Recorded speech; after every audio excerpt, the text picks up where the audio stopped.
আমি লক্ষ্মীর ভাণ্ডার বলছি এই কারণে, কারণ আমার ঘরের মা লক্ষ্মীরা, আমার ঘরের আম্মা মায়েরা, আমার ঘরের বধূরা, আমার ঘরের মা বোনেরা, সমগ্র কমিউনিটি যারা 500 টাকা করে পেতেন, তাদের লক্ষ্মীর ভাণ্ডার এপ্রিল থেকে, না 1 এপ্রিল থেকে তারা 1000 টাকা করে পাবেন।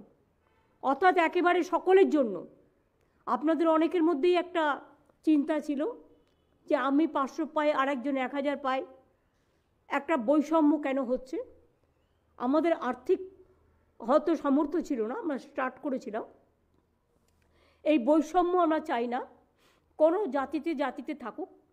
আমি জনজাতি এবং তপশিলীদের জন্য 1000 টাকার পরিবর্তে যেমন 1200 টাকা করেছি, তেমনি মনে রাখবেন যে আমি আমাদের মা বোনেরা, হিন্দু বলুন, মুসলমান বলুন, শিখ বলুন, খ্রিস্টান বলুন, ওবিসি বলুন, প্রত্যেকেরাই যারা 500 টাকা পেতেন, 1 এপ্রিল থেকে তাদের 500 টাকা বেড়ে যাচ্ছে, তারা 1000 টাকা করে সকলে পাবেন।